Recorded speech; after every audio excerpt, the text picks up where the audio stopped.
一位美国通灵师近日发出惊人警告，提醒所有人快囤粮。他预感到在7月至8月间会有多重灾难交织爆发，对全世界造成巨大冲击，其中又以中国所受影响最为严重。这则预言消息一出，震惊了许多人。毕竟通灵师平日鲜少如此强调物资准备，这次罕见的呼吁大众存粮备用品，难道真有灭顶之灾逼近吗？更令人不安的是，不止这位美国灵媒有此预警，世界各地多位预言家与神秘预言似乎都不约而同指向2026年夏季的巨大变局。16世纪著名预言家诺查丹马斯在其隐晦诗篇中提到，将有7个月的可怕战争生灵涂炭。许多解读认为这段话对应的正是当前的局势，预示着持续数月的大规模冲突可能很快上演。诺查丹马斯还写下过大饥荒、大瘟疫伴随战火降临的场景，暗示战争将与饥荒瘟疫交织出现，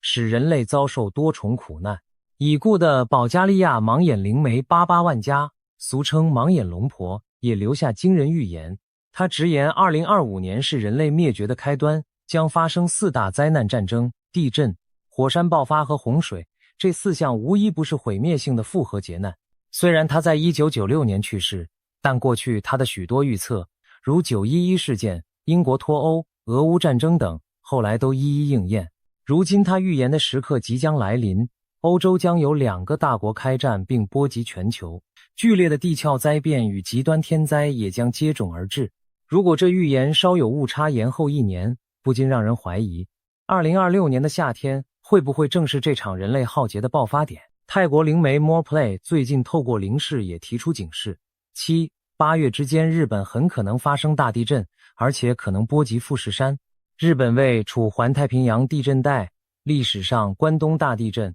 东北大地震等都造成过巨大伤亡。如果富士山在强震中被触发喷发，那不仅日本，整个东亚都可能笼罩在火山灰和冲击之下。这与那位美国通灵师对夏季全球性复合灾难的警告不谋而合。地震与火山属于自然灾害的一环，很可能只是复合危机的一部分。有新诺查丹马斯之称的英国预言家克雷格·汉密尔顿·帕克则公开了5项关于2026年的惊人预测。他曾准确预言英国女王逝世和新冠疫情，被视为当代著名的先知之一。对于2026年，他描绘了一系列混乱景象。全球政局动荡，他暗示可能出现重大战争与冲突，甚至不排除美国因战事进入紧急状态，出现打破常规的政治局面，例如某强势领袖寻求非常时期的延任。他提到自己早在2015年就从印度古老预言经文中解读出中国和俄罗斯将结盟对抗美国的画面。如今看来，美中俄以及中东局势的紧张可能正印证了这点。他直言2026年前后将出现多个战争冲突，世界将陷入乱局。环境灾难预警，帕克特别强调了一起将发生在2026年8月的神秘灾难，一团巨大的毒气云将笼罩日本上空。这听起来匪夷所思，但他解释自己多年前在预言文本中就读到，一个国家将被毒气云覆盖，近期更进一步指向了日本北部，时间大约在2026年8月。他甚至怀疑这场灾难可能不是纯天然，有可能是火山天灾，但某种人为因素，比如引爆装置，让情况雪上加霜。一个国家被毒云覆顶，或许意味着火山大喷发的火山气体弥漫，亦或大型化工核设施爆炸泄漏。如果真如他所言，日本将出现如此覆灭性的异变，那对邻近的中国、韩国乃至整个北半球都是沉重打击。经济与网络危机，这位预言家还警告2026年可能发生重大网络攻击事件，瘫痪金融系统。他预见某次大规模的网络袭击会导致金融市场及工业瘫痪，比以往任何网络灾难影响都更深远，甚至让数位货币、人工智慧产业统统遭殃。他提醒大家务必做好备份，不要完全依赖云端，因为金融市场动荡、金价暴涨后又暴跌等非常规事件可能出现。经济领域的巨震往往和战争、灾害相互交织，一旦世界陷入战乱，再加上网络金融混乱，粮食和能源供应链都会被打断，经济危机和物资危机将同步爆发。综合上述来自不同国家的预言线索，可以看出一幅惊人的图景。2026年盛夏前后，全球可能陷入战争与天灾交织的巨难。经济体系与日常秩序也面临崩溃危机。正因为如此，多位先知与灵媒不约而同地呼吁世人提高警惕，做好准备。特别是那位美国通灵师，更是直接劝告大众立即囤积粮食，为艰难时刻做好物资储备。这也难怪许多人将目光转向各国政府的动态，试图寻找印证各国领导者是否已提前洞悉了什么。其中最引人关注的莫过于中国方面的异动。令人细思极恐的是，就在民间预言此起彼伏之际，中国政府近年来的一系列举措似乎正印证了囤粮备灾的必要性。中国早已开始大规模囤积粮食和战略物资，幅度之大前所未见。根据国际机构和各国农业部门的数据估算，中国目前储备的粮食数量占全球粮食库存的将近一半。也就是说，在玉米、小麦、大米等主粮作物上，中国拥有全世界约 50%、70% 的库存量，这远远超出其本国人口比例。中国人口约占全球1/5，显示中国正超前备料，以防未然。中国官方对粮食安全的重视近年达到前所未有的高度。2021年底，中国商务部突然发布一则通知，鼓励全国居民储存一定数量的生活必需品，以备紧急情况之需。这则平淡的通知在当时引起轩然大波，许多老百姓联想到是否有战争或严重危机将至，才需要官方出面提醒老百姓居安思危。虽然官方随后解释此举是为防范冬季疫情反弹或自然灾害导致的物资短缺，但大规模囤粮的风声自此不胫而走。人们发现，中国政府不仅劝导民间备粮，自己更是在全球采购中扫货囤积。过去几年，中国透过进口和扩充仓储，把国家粮仓囤得满满当当。官方数据显示，中国每年谷物产量连续多年稳定在 6.5 亿吨以上，同时还大量进口粮食。2025年，中国更提高粮食战略储备预算目标，再创新高。中国储备粮管理集团等机构持续收购国内粮源，并从全球市场采买大宗农产品，充实库存。不仅粮食、食用油、肉类、能源等战略物资，中国也在加紧储备。一些国际报道指出，中国近年来大量购买粮食，导致全球粮价上涨，引发其他国家对粮食供应的担忧。可以说，中国手里握着粮草，心里自然更有底气，这通常是为了应对未来可能的粮食危机或国际封锁。除了囤粮，中国还在内部强调粮食生产与节约。最高领导人多次公开强调，中国人的饭碗任何时候都要牢牢端在自己手上，要求各地稳定种粮面积，提高单产，同时推行光盘行动，杜绝浪费，严防任何可能的粮食短缺苗头。这种种动作都让人联想到战时经济的准备。毕竟，一旦全球爆发大灾难，粮食将是比黄金更宝贵的硬通货。中国如此未雨绸缪，是否因为高层早已掌握某些内幕而提前应对？事实上，不只是中国，全球粮食安全形势本就日趋严峻。这2年受疫情冲击和地缘战争影响，粮食供应链多次中断。2022年俄乌战争爆发，作为粮仓的乌克兰和俄罗斯谷物出口受阻，曾导致中东、非洲出现严重粮荒预警。国际粮价飙涨下，许多国家实施出口管制，印度限制大米出口，俄罗斯一度禁止小麦出口，各国都试图保住自家粮袋子。在此背景下，中国手握巨量粮食储备的意义格外突出。一旦全球粮荒真的到来，中国至少短期内能保证14亿人的基本口粮，不像许多国家将陷入弹尽粮绝的危机。然而，极端情况下，就算有库存，也可能远水难解近渴。倘若预言中的复合灾难成真，供应链中断，交通受阻，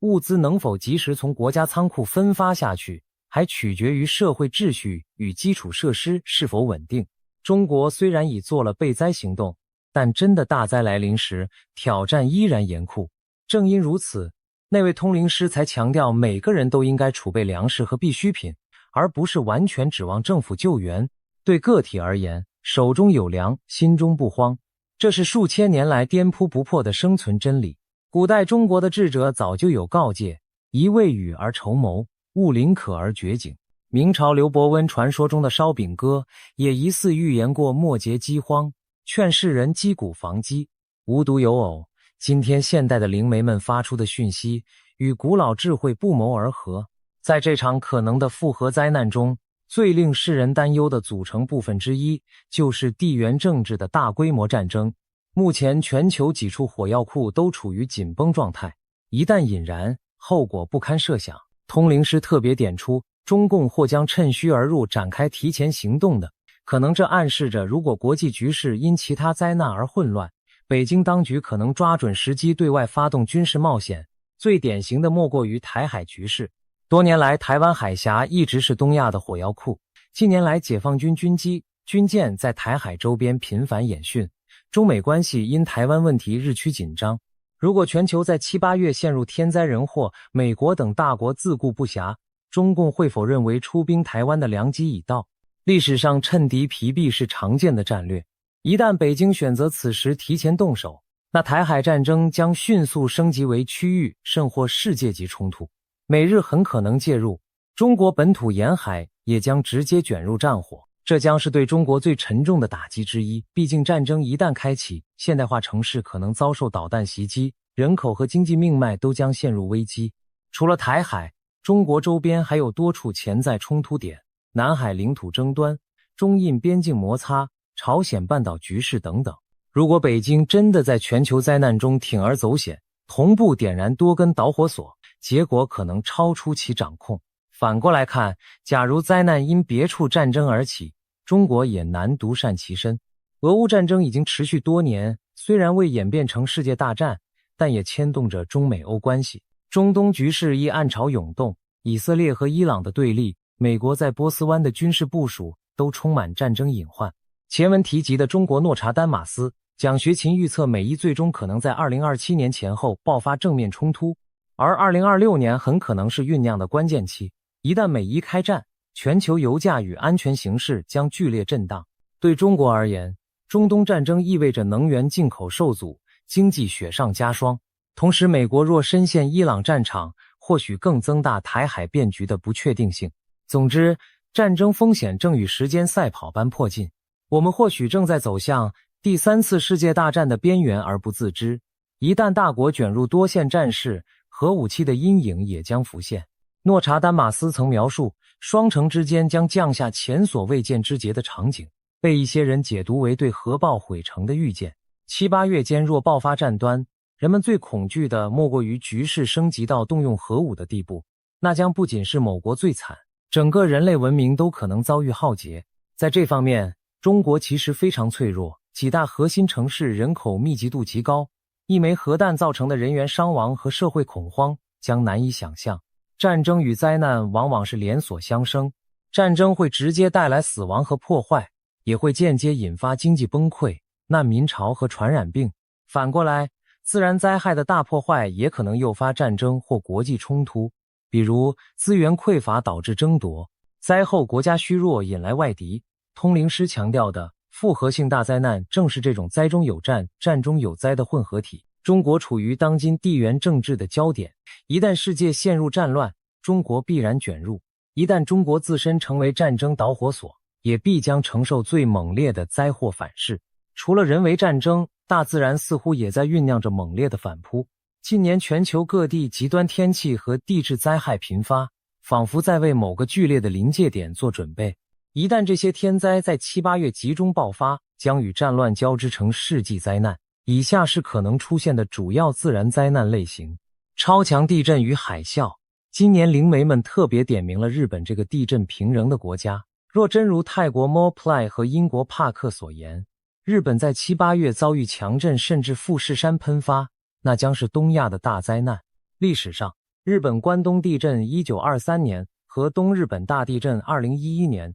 都造成10万级的伤亡和巨额损失。东日本大地震引发的海啸甚至飘过太平洋，其冲击波影响了中国沿岸的潮位。可以想见，如果富士山喷发，火山灰将覆盖日本大部分国土，喷出的二氧化硫气体在平流层形成硫酸云雾，不仅危害东亚地区的空气品质，还可能影响全球气候。火山灰遮蔽阳光导致降温等。更何况，富士山附近是日本人口稠密区域和经济中心，后果将极其惨重。而对中国而言，日本大震灾带来的经济连锁反应、产业链中断以及可能的难民潮，都是直接影响。东海相邻，如果地震引发海啸，我国东南沿海也难免遭受袭击。除了日本，中国本土其实也处在环太平洋地震带的一环。历史上唐山大地震、1976年等惨剧仍记忆犹新。专家警告，中国大陆几条主要地震断裂带，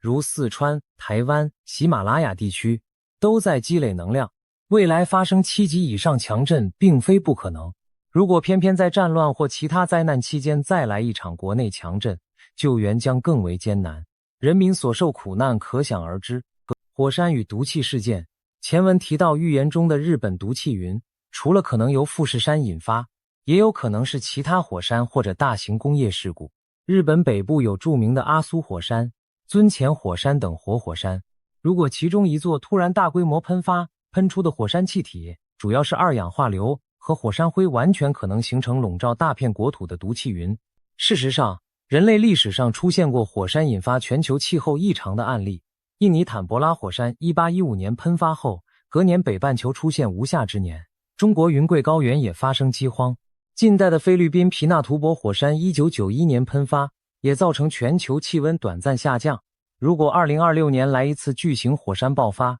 全球气候、农业都将大受打击。在中国，夏季本是主要农作物生长关键期，火山灰遮天蔽日或气温骤变，可能造成粮食绝收。此外，还有可能的就是工业灾难，例如大地震引发日本核电站、化工厂泄漏，或者战争中化武、生化武器的使用。如果真有人为加剧天然灾难，那就是复合灾难中更骇人的一环。无论如何，火山和化学污染这类事件一旦发生，对生命和环境的伤害都是长期且难以挽回的。中国在20世纪也经历过类似痛苦。唐山大地震次年，北京上空出现奇异的日晕天象，被人形容为天空燃烧，那其实就是大地震激起尘埃造成的。可以想见，更大规模的喷发将是怎样末日般的景象。极端气候、洪水与干旱，当前我们已明显感受到气候变迁带来的极端天气增多。2023年北半球经历了破纪录的高温热浪和罕见的暴雨洪水。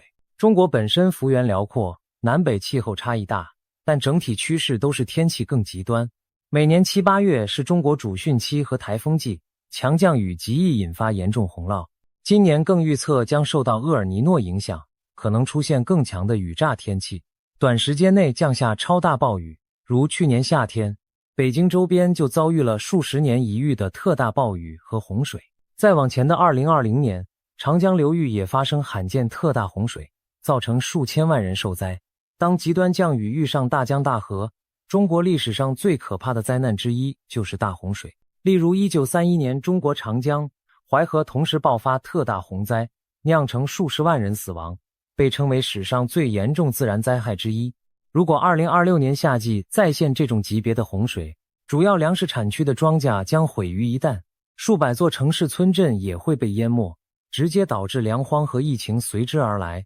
反之，极端干旱也可能发生。2022年长江中下游罕见干旱，洞庭湖、鄱阳湖水位骤降，四川等地限电停产，河南一带农田龟裂。在复合灾难背景下，若南方洪涝而北方大旱，粮食生产将同时受挫。洪水之后紧跟着可能是疫病，历史上洪灾后常爆发霍乱、痢疾等传染病，因污水遍地滋生病菌。当救援系统因战乱或其他原因无法完全运作时，疫情更难控制。瘟疫与公共卫生危机，说到疫情，人们对新冠疫情的记忆仍然犹新。2020年肆虐全球的新冠病毒造成数百万人丧生，随后几年各种变种不断，颠覆了正常生活。而疫情本身也是一场全球性灾难，并引发经济衰退和社会问题。一场疫病就能让世界停摆，若在战争和饥荒交织时再爆发新的大疫，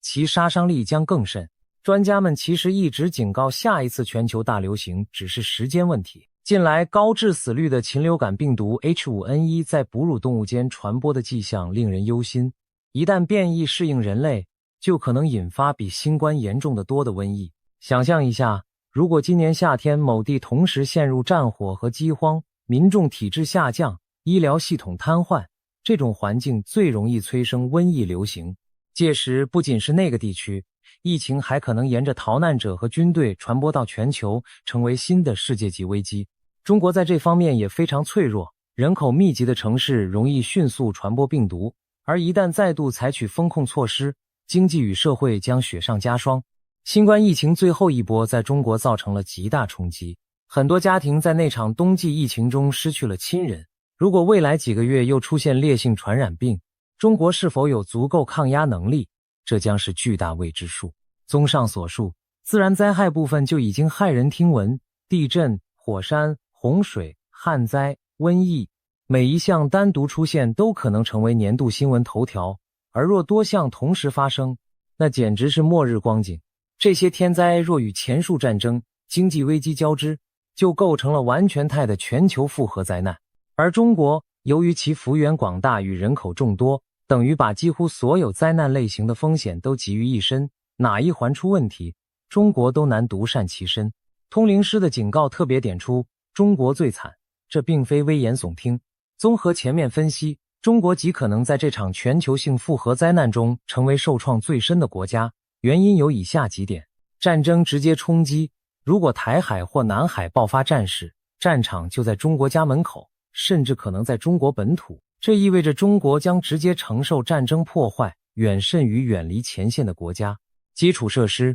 工业生产将被摧毁，沿海发达城市可能遭受攻击，再加上战时封锁和制裁，中国对外贸易将骤停，能源和粮食进口通道被切断，经济会急速下坠。西方国家虽也会卷入冲突，但地理上仍隔着太平洋或大西洋，国土不一定沦为主战场，而中国将首当其冲。所以，一旦亚洲战争爆发，中国所受人员伤亡和财产损失几乎注定是最大的。天灾高风险，中国幅员辽阔，地形气候多样，很多地区本就灾害频仍，地震带覆盖西南、西北、台湾等地，长江、黄河流域历史上周期性洪水泛滥，东南沿海每年迎击多个台风，华北华中有时夏秋干旱。此外，随着气候变暖，青藏高原冰川融化可能引发山洪，东部沿海低洼城市面临海平面上升威胁，可谓百灾齐聚。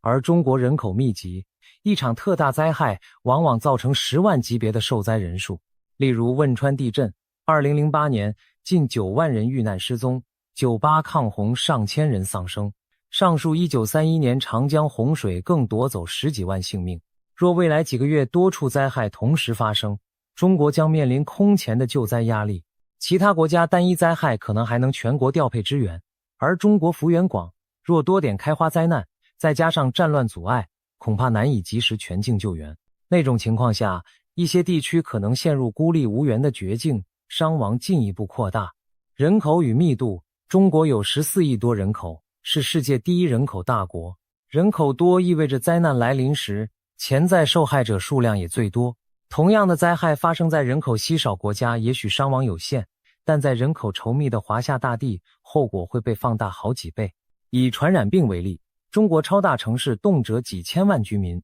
一旦瘟疫扩散，封锁与医疗压力都是空前的。今年初，中国结束清零政策后，短短几个月估计有上亿人感染新冠，数十万老人病故，医院人满为患。试想，一种更致命的病毒在战乱中出现，医疗资源被战商占用，病患将无法有效救治。另外，中国城市高楼林立，防灾空间有限，一些城乡基础设施老旧，在极端天灾下容易造成群死群伤事故。人口红利在灾难时刻反而成为脆弱负担。经济结构与粮食压力，中国经济高度融入全球，原材料和燃料进口依赖较大。如果全球灾难导致国际贸易中断，中国制造业将面临原料短缺，同时出口市场缩减，大量工厂将被迫停产，失业人数激增，而14亿人的生活需要持续供给，一旦出口换汇受阻，进口粮食和能源将出现缺口。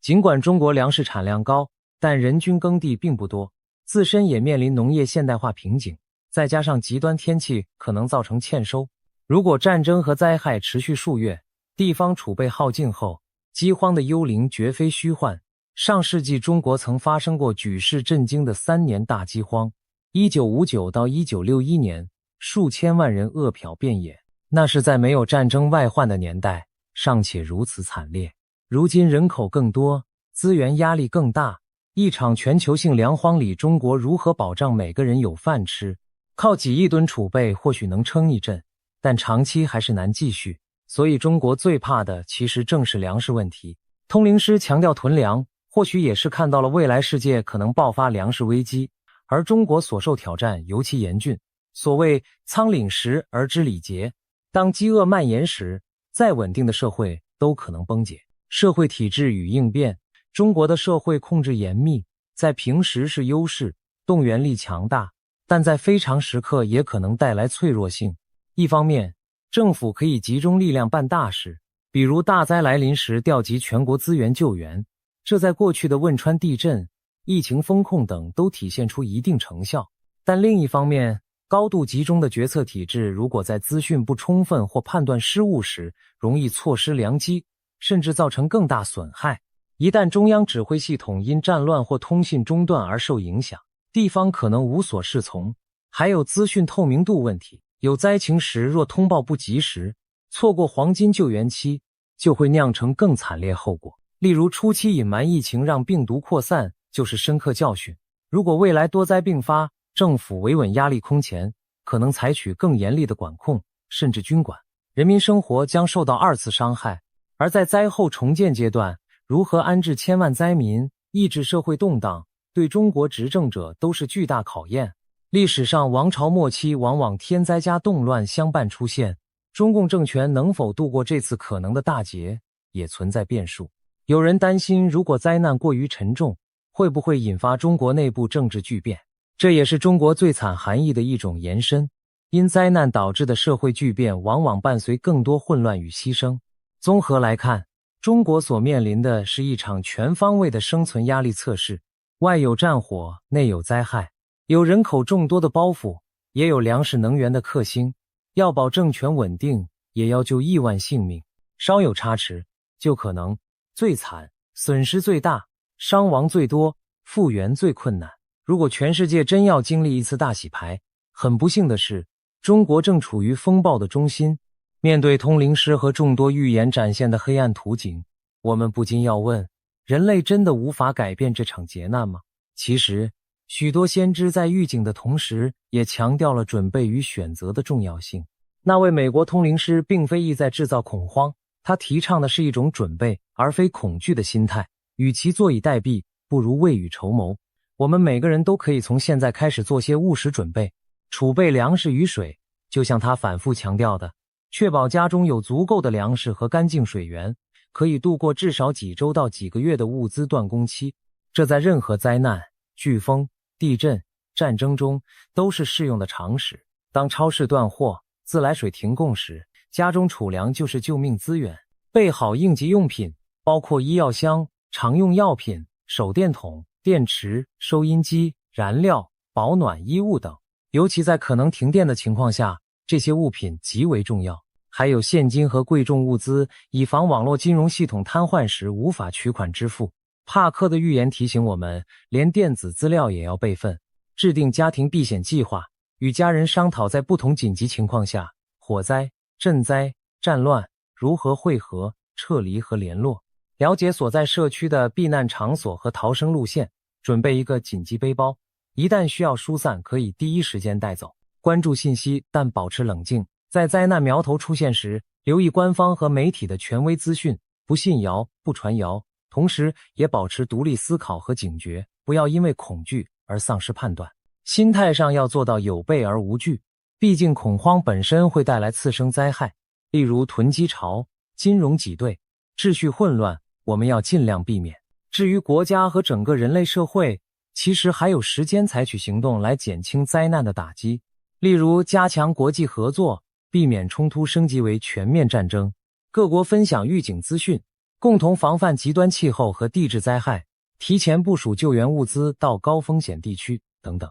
人类历史上经历过无数次灾难，往往也是在绝境中找到出路。黑死病横行后有了公共卫生的进步，2次世界大战的废墟上建立了国际联合国以维持和平。或许这次巨大的考验也将成为人类反思与进步的契机。当然，我们更希望预言中的种种灾厄永远不要发生，就像很多末日预言最终被证明只是虚惊一场那样，或许7、8月不会有世界末日，一切将风平浪静度过。即便如此，做好准备也不会白费，它让我们在面对不确定的未来时多一分从容和保障。如果灾难真的来临，我们因准备充足而减少损失；若灾难并未发生，我们不过是多了一些储备，生活依旧可以继续。这正是宁可备而不用，不可用时无备的智慧。未来几个月，让我们带着谨慎而平和的心态度过，关注全球局势变化，留意周遭异常迹象，但不过度恐慌。毕竟恐惧无助于解决问题，行动和团结才是自救之道。如果真的出现艰难时刻，希望世界各国、各民族都能相互扶持，共度难关。14亿中国人民更是应当守望相助，以坚韧和智慧战胜困境。历史告诉我们，在黑暗的夜晚终将过去，希望的曙光终会到来。让我们祈愿那些可怕预言最终证明只是虚惊，但同时也按照最坏的情况做好准备。从现在起，珍惜每一天的和平安定，积极做好防灾备灾。希望我们既避免了真的出大事，又不辜负这场提前到来的警钟。当未来的人们回顾2026年的这个夏天时，希望记录下的是人类的冷静应对与团结互助，而非无准备下的悔恨悲号。最后，无论您是否相信通灵预言，多储备一些粮食水源总是有益无害的。就让我们抱持希望最好的结果，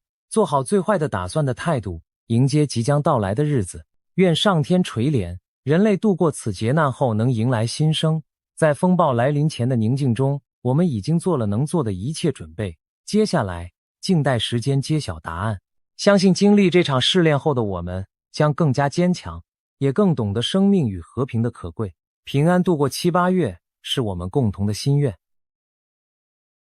今天我们要聊一位预言惊人的加拿大通灵师，以及他对未来几年的惊世观察。在2025年接近尾声时，回望这一年发生的种种大事，令人不寒而栗。那些看似出乎意料的巨变，竟早已有人预见。美国总统川普在经历一场惊心动魄的大选风暴后重返白宫，他上任不到1年，便接连祭出高关税、退出国际组织等震撼全球的激进政策。而更令人瞠目的是，这些政策举措早在川普重新掌权之前，就被一位来自加拿大的灵性导师透过遥视能力、精准预言一一权重。她就是伊丽莎白·埃普尔 （Elizabeth April），一位自幼展现异能、勇闯未知领域的通灵女士。伊丽莎白的传奇故事听来令人匪夷所思。相传她年仅4岁时便曾遭遇外星人绑架，亲身经历了不可思议的超自然事件。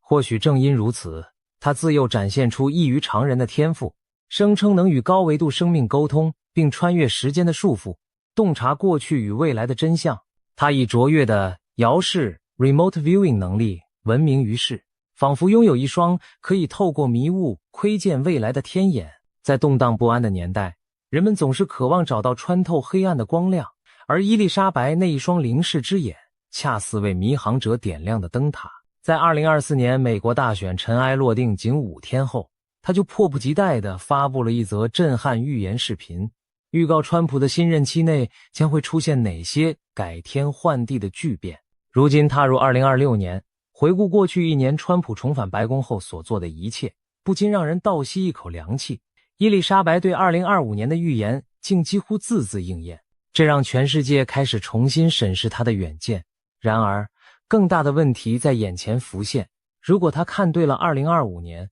那他对2026年及以后所透视的未来又将是何等光景？接下来的3年里，究竟还藏着哪些惊心动魄的巨变在等着我们呢？为了寻找答案，我们不妨先从川普本人的灵魂使命谈起。在许多人眼中，唐纳德·川普是一个极富争议性的人物，他横冲直撞，敢说敢做，似乎时常打破常规，让传统政客瞠目结舌。但伊丽莎白透过灵视所揭示的画面，颠覆了世人的想象。在更高的灵性层面上，川普并非什么完美无瑕的救世主，相反地，他的灵魂在转世来到人世之前，竟与神签署了一份最艰难、最肮脏的灵魂契约。这份契约赋予他的不是拯救世人的光环，而是一项格外沉重的使命，成为一名混乱制造者和体系破坏者，以非常规的手段去撼动盘根错节的旧秩序。伊丽莎白解读道，川普的灵魂在无数前世轮回中曾反复扮演着打破僵化体制的角色。换言之，这并非川普第一次当搅局者，他的灵魂似乎早已习惯了充当一只横冲直闯的公牛，冲进历史的瓷器店，把一切陈腐的器皿统统撞碎。也许正因为如此，在这一世他才会选择投胎，成为一个特立独行的商人总统，来完成这份注定艰巨的灵魂契约。想象一下，在转世前的灵魂签约桌上，他毅然在那张写着最肮脏任务的契约上签下名字，这意味着他将背负骂名，踏上一条充满荆棘与争议的不归路，只为了执行一项几乎没人敢接的挑战，粉碎旧世界的固有秩序。或许你会好奇，既然是携带神圣使命而来，为何川普给大众的印象却如此不按牌理出牌？伊丽莎白给出了一个令人拍案叫绝的解释。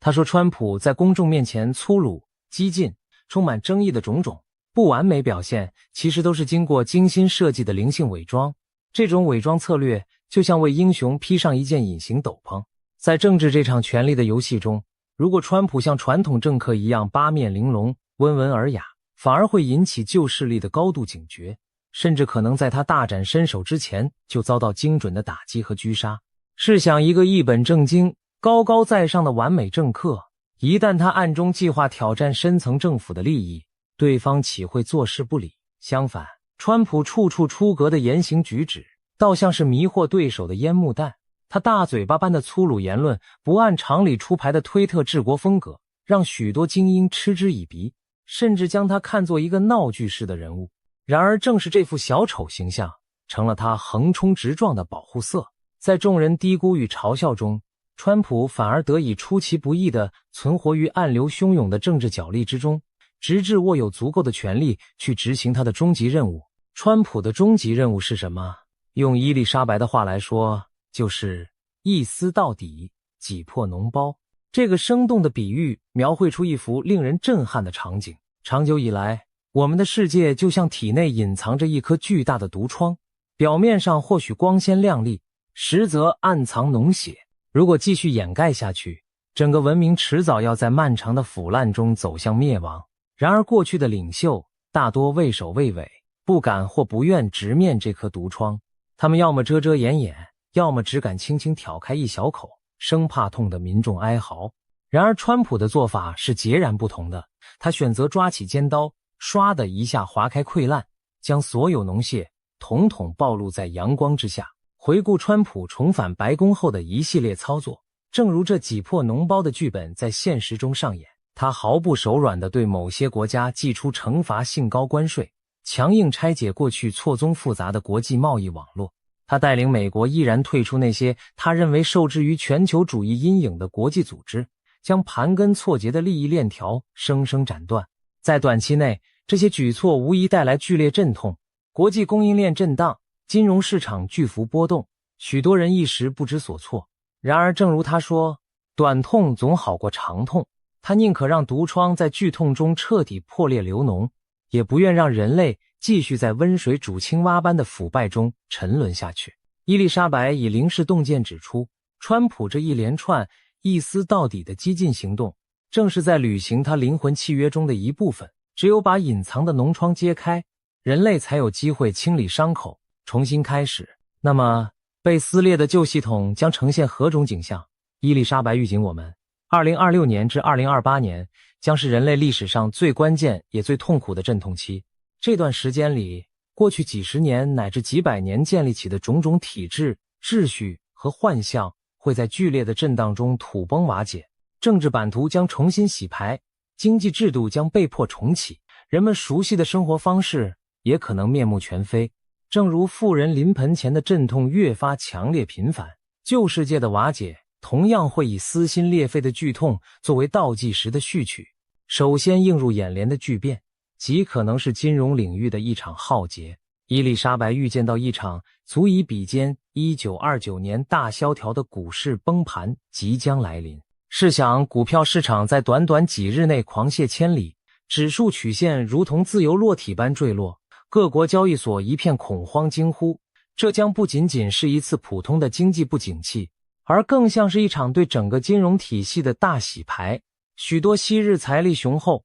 不可一世的跨国银行可能会接连倒闭，仿佛多米诺骨牌般相继倾倒。长期以来人们所习以为常的金融规则将在这场风暴中被强制按下重置键，经济形势会变得异常严峻，失业、通胀、资产缩水等难题迎面砸下，整个世界仿佛倒退回金融原始丛林。然而伊丽莎白强调，这场经济浩劫的目的并非让人类万劫不复，而是要扫除长久以来的虚假繁荣，为真正的繁荣腾出空间。就像一栋岌岌可危的老楼，必须在原地爆破清理殆尽，才能兴建起更坚实美好的新屋宇一样。金融崩溃也是为了埋葬扭曲腐败的旧体系，好让健康诚实的新经济体制得以萌芽。伴随金融风暴而来的，将是埋藏在深处的黑暗势力纷纷现形。这里所说的深层政府 Deep State 指的是一张纵横交错、隐身幕后、操纵着全球政治经济的黑暗之网。伊丽莎白遥示道，近年来我们所见的诸多丑闻事件，不过是这张黑网开始崩解前的冰山一角。例如，美国富豪爱泼斯坦跨国性犯罪集团的曝光，只是黑暗揭露的序幕之一。又如美国娱乐圈传奇人物吹牛老爹迪迪 Sean Diddy Combs 卷入的丑闻风暴，揭开了好莱坞名利场一角的肮脏帷幕。甚至在东方，华语娱乐圈近年也爆发出种种骇人听闻的黑幕，比如知名演员于朦胧卷入的神秘事件，这些都预示着更深层的罪恶正在浮出水面。而伊丽莎白斩钉截铁的预言，随着川普任期的推进，未来几年将有更惊人、更可怕的罪行被陆续曝光。那些曾被视为牢不可破的权力堡垒都将受到冲击，甚至集权统治者也将颤抖于真相之前。试想，连横行数十年的邪恶富豪和明星都纷纷落马，更大的老虎又怎能幸免？或许某一天，遥远东方红墙之内的秘密也将大白于天下，曾经不可一世的集权政权将面临前所未有的信任危机。当黑网中的蛛丝马迹被阳光照射，盘踞已久的黑暗势力势必走向衰亡，这将是旧世界土崩瓦解的重要篇章。然而，扮演脓包杀手的川普本人，难道能全身而退吗？伊丽莎白在灵视中看到了川普个人命运的一抹阴影。2027年左右，当他完成大部分使命，即将卸任之际，可能会遭遇一次严重的健康危机，例如突发心脏病这类生死攸关的意外。试想那惊险一刻，全世界的支持者与反对者都屏息以待，仿佛命运女神正掷下一颗生死骰子。然而预言显示，川普最终将大难不死，转危为安，或许命不该绝。毕竟他的灵魂契约尚未彻底履行完毕。熬过这场劫难后，他将顺利走完任期的最后旅程。等到任期结束，政权交接之时，也正是川普在世俗政治舞台上谢幕之日。伊丽莎白强调，川普的历史使命是拆解旧世界。当这使命完成后，他个人的政治生涯也将画下句点。届时，无论他选择退隐江湖，还是作为象征人物载入史册，他都将功成身退，把新世界的重建重任留给后人。毕竟，他的灵魂来此一遭，目的就在于打碎旧有的壳。至于重塑新世界的美好蓝图，或许是属于下一代灵魂的任务了。那么，当旧世界的高楼在火海中倒塌，新世界的黎明将如何到来？在满目疮痍的废墟之中，其实早已有新生的种子在悄然萌芽。伊丽莎白看到，地球正在经历一场史无前例的频率转变。这听起来有些神秘玄妙，但我们可以将之理解为整个人类的精神振动频率正在提高。科学上有所谓舒曼共振 Schumann Resonance， 是地球大气层的一种电磁波共振现象，其基频约为 7.8 赫兹，被誉为地球的脉动心跳。多年来，舒曼共振通常稳定如心跳般规律，但近年来科学家们观测到舒曼共振频率时有异常波动，频繁出现升高峰值。伊丽莎白从灵性层面解读这一现象，认为地球心跳的加速象征着人类集体意识正在苏醒提升。我们正逐步从过去沉迷物质的价值观转向追求灵性的觉醒，从彼此分裂对立转向重新团结一致。越来越多的人开始重拾对神明和道德的信仰。在全球范围内兴起的向右转浪潮，也就是政治和社会观念向传统保守的回归，在灵性上看来，其实正是人类良知与神性在现实世界中的显化。当人们不再盲从虚无主义和极端进步主义的迷雾，而开始寻找信仰之根时，人类整体的频率就会随之升高。我们正处于一个精神世界与物质世界交融转型的关键时刻，旧的价值观土崩瓦解，新的意识正在升起。更令人振奋的是，伊丽莎白预言，随着旧势力瓦解，许多曾被深层政府和既得利益者蓄意封印的革命性技术将重新涌现于世。想象一下，一夜之间，石油、煤炭不再是能源主角，风能和太阳能也突然显得过时老旧，取而代之的是某种全新形态的无限能源。伊丽莎白暗示，这可能是人类梦寐以求的零点能源或自由能源技术，一种既清洁又可无限自我循环的终极能源来源。这种能源一旦问世，将彻底解决人类赖以生存发展的能源危机。我们可以畅想那情景，不用再为汽车加油，为发电厂燃煤，也无需在荒野布满风车或太阳能板。零点能装置可能仅仅一个盒子大小，却能源源不绝供给整座城市电力。从此，天上的繁星看着地球，不再看到白天黑烟弥漫，夜晚灯火阑珊，而是一颗清洁璀璨的蓝色星球。人类的科技水准将因此实现飞跃式跃升，而每个人的精神频率也会随着脱离匮乏恐惧而大幅提升。因为当我们不再为生存能源劳心焦虑，我们便有更多精力投入心灵成长和文明创造。可以说，新能源技术的解放将为新世界奠定坚实的物质基础，也为人类神性的回归插上双翼。伊丽莎白描绘的未来蓝图中，2030年前后的人类社会将发生一次深刻的转型。最引人注目的是，国家这一概念将逐渐淡化，人类将走向一种没有传统国界的新形态文明，取而代之的是一种回归自然又融合高科技的庄园经济模式。或许你会联想到中世纪的庄园封建时代，但此庄园非彼庄园。伊丽莎白所指的庄园经济，是指人类将以较小规模的自给自足社区为单位，过上既贴近土地又充满智慧的生活。到那时，庞大的民族国家机器将不再是主流，每个社区就像一个个自治的小王国，却没有残酷的暴政和剥削，而是基于共识与协作运转。每个社区都能内部解决能源供应、粮食种植和废物处理等需求，再也不依赖全球化供应链的长途输送。想象你所在的社区如同桃花源，一片广袤的庄园里，既有现代化的垂直农场提供粮食，也有自由能源装置供应电力。所有垃圾经过高科技系统被完全循环利用，不污染环境。人们白天劳作，夜晚仰望星空，物质充裕且精神富足。这样的图景有几分类似中国魏晋时期那些隐士田园归真的生活意境，但又融合了当今时代的高科技与高灵性追求。没有强权的钳制，没有尖锐的贫富悬殊，人类将真正成为彼此平等友爱的大家庭。科技不再是异化人性的工具，而变成回归自然而又提升灵性的助力。一切变革的核心，说到底是人类神性的最终苏醒与回归。金融崩溃也好，政治动荡也罢，种种阵痛皆是为了让人类灵魂从旧有枷锁中解脱出来，复归纯真、善良、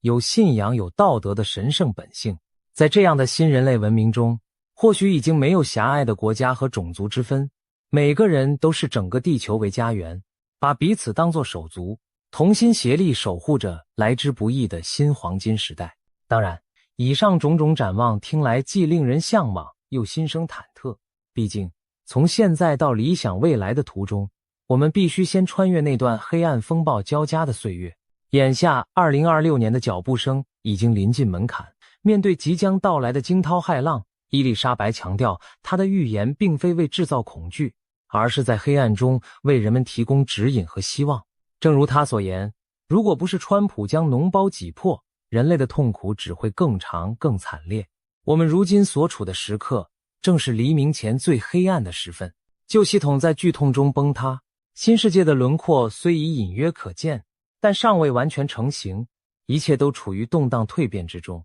我们每个人其实都是这场历史巨变的参与者，无人能置身事外。这仿佛是一场灵魂的考试，黑暗中有诱惑，也有觉醒的契机。究竟选择随波逐流，沉沦于恐惧愤怒，还是坚守良知，拥抱光明未来，全凭每个人自己的抉择。那么作为普普通通的你我，又该如何在即将到来的乱局中自处？伊丽莎白给出的建议朴素而深刻：保持善良，坚守对神的信念，远离邪恶的体制与意识形态。简单的一句话，道出在乱世中保全灵魂的关键。当经济崩盘，秩序瓦解时，邪恶的势力可能诱惑人们以暴易暴，以恶制恶，但唯有不丧失内心的善与信仰，才能在混乱中挺立不倒。当某些意识形态鼓吹仇恨和暴力时，我们应当警惕远离，不让灵魂被拖入深渊。伊丽莎白相信，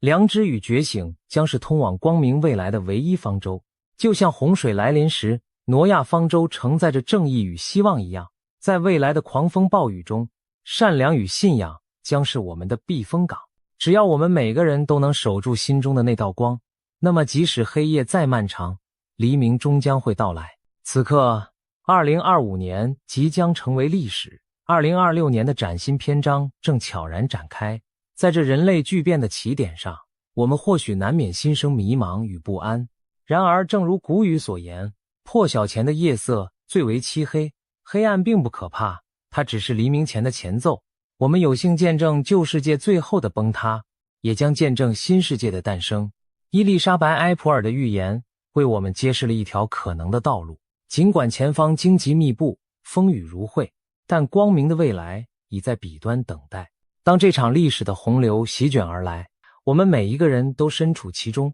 无法置身事外，但我们完全可以选择以何种姿态去面对，是随波逐流沉默，亦或乘风破浪前行。答案掌握在我们自己手中，让我们以善良为舵，以良知为灯，怀抱信仰与勇气，驶向那黎明的彼岸。相信穿越至暗时刻之后，人类将迎来浴火重生的新纪元。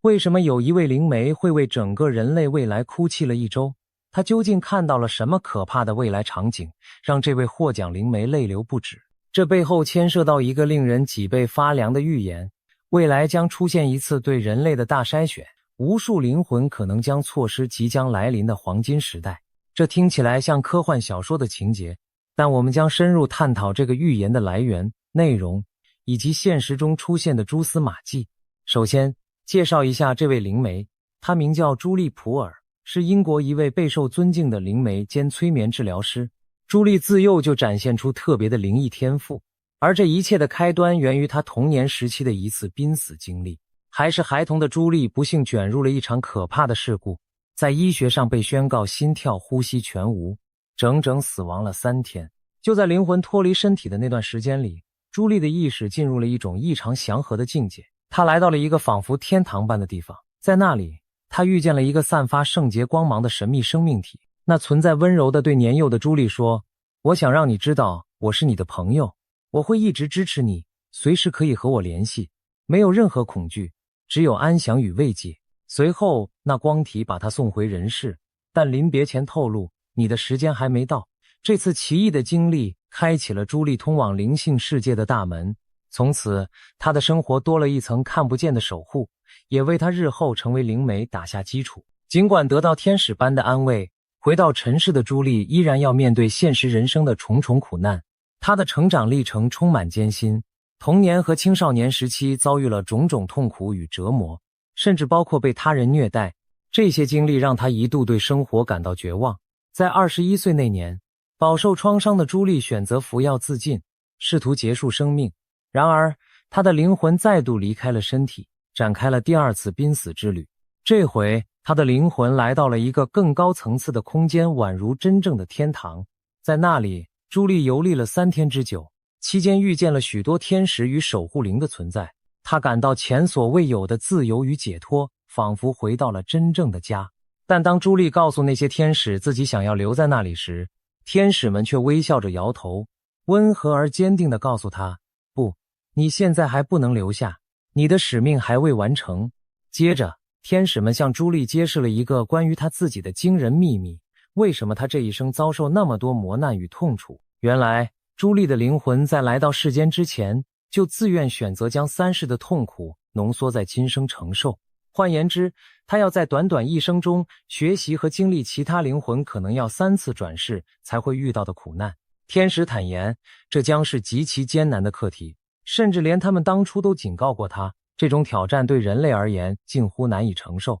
然而，年轻的朱莉毅然选择了这条艰辛之路，为的是灵魂的成长与任务的完成。但21岁的她终究被苦难压垮，一度试图结束生命。天使们告诉朱莉，现在还不是你的死期，你注定可以活到67岁。虽然前半生充满痛楚，但在往后的岁月里，你将找到极大的安详，而且能帮助许多人。这番话深深印在朱莉的心中，天使等于是在说，请她带着这份使命回到人间，完成灵魂的课题。就这样，朱莉第2次从生死边缘被拉回阳世，苏醒之后，她对人生有了全新的领悟。原来自己历经苦难，正是为了将来能够疗愈他人，引领更多迷途的灵魂。她逐渐走出阴影，开始潜心研习灵性疗法，成为一名专业的催眠治疗师和灵媒顾问。尽管命运给了她沉重的考验，但也赋予了她异于常人的洞察力和同理心。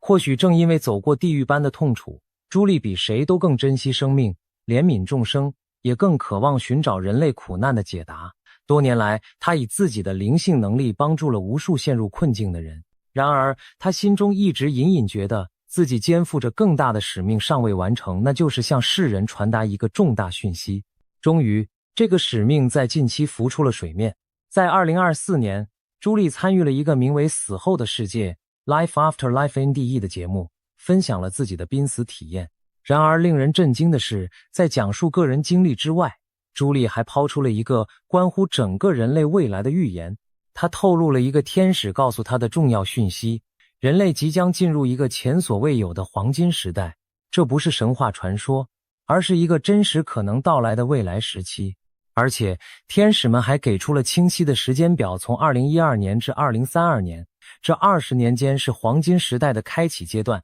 人类集体将逐渐觉醒，而真正的黄金时代将在2032年之后正式来临。各位可能对黄金时代这个词感到好奇，到底怎样的时代才能被称为黄金时代？根据朱莉的描述，那将是一个文明升华的年代。在那个时期，人类社会中长久以来的错误、虚假和腐败都将消失殆尽。我们过去100多年里，人对人所犯下的残忍暴行都将被揭露和清算，简直像是末日审判来临时的大揭秘。天使形容那将是人类算账的日子，所有被隐藏的丑闻黑暗都暴露在光天化日之下，一切不公不义将得到清理。听起来，这仿佛是圣经、宗教预言中才会出现的场景。但朱莉强调，黄金时代并非世界末日的毁灭，反而是痛苦过后的重生，是一个光明的新纪元。然而，光明之前往往是黑暗最深的时刻。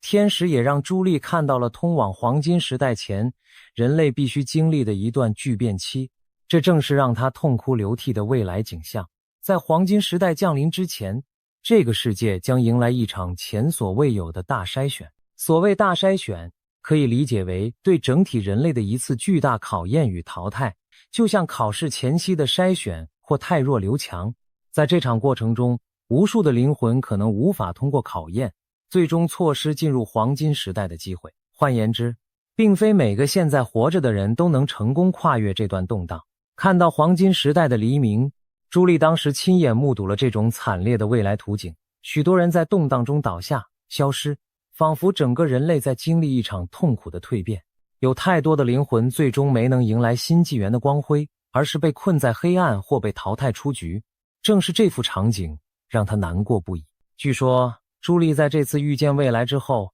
悲伤的足足哭泣了1个星期，为人类的命运而心碎。大家可能会问，究竟是什么样的灾难或变故，要让这位见多识广的灵媒崩溃至此？朱莉并没有描绘所有细节，但从她的只言片语中，我们可以拼凑出未来10年那段大动荡时期的轮廓。她提到，2012年之后，人类开始陆续觉醒，这其实与许多人的亲身感受不谋而合。回想一下，从2012年开始，我们的世界确实进入了一个剧烈变化的节奏，科技爆炸性发展，社会思潮迅速更迭，许多人开始对精神层面产生兴趣，冥想、灵性觉醒这类话题变得大众化。同时，随着网际网络和智慧手机的普及，各种深藏的真相和黑暗面逐渐浮出水面。可以说，这10多年来，人类集体意识正在慢慢苏醒。虽然过程充满阵痛，朱莉的天使朋友们告诉她，现在我们感受到的种种混乱与撕裂，其实只是序幕而已。真正的大戏，或者说大搅动，即将登场。根据朱莉的预言，从现在起直到2032年这几年，将是人类经历大搅动、大清洗的阶段。在这段期间，世界可能会陷入前所未见的混乱与巨变。值得注意的是，另一位来自印度的顶尖灵媒尼基杜塔最近也提出了几乎相同的时间表。尼基同样是一位备受瞩目的灵性人士，他天生具有通灵和遥视能力，甚至曾受邀协助警方调查悬案。尼基公开警告说，有关2026年至2032年的各种预言，现在听到的有80%都是错的。这句话耐人寻味，他的意思是，许多耸人听闻的世界末日预测其实并不准确，人们不需要恐慌于那些玄乎的预言。然而，这并不代表未来风平浪静，相反，真正的真相也许更颠覆我们的想象。尼基透露，在2032年左右，一个崭新的纪元将会开启，但在此之前，世界必须经历一场大扫除。他强调，这不是世界末日的毁灭，而是一场旨在提升全人类意识的全球清洗，目的是为了至高的良善。尼基进一步解释说，真正的提升总要伴随剧烈的震动，我们已经无法再停留在旧有的3维世界版本里了。听懂了吗？所谓3维版本，其实指的就是我们当前这种以物质和自我为中心的文明状态。如果人类要向更高意识演化，就势必要经历震撼和动荡，把不适应更高频率的人事物通通淘汰掉。尼基与朱莉的观点如出一辙，未来几年是一个巨大的考验期，我们现有的制度、价值乃至环境都将被剧烈的摇晃，一切虚假的、腐败的、落后的东西，要么被揭露清理，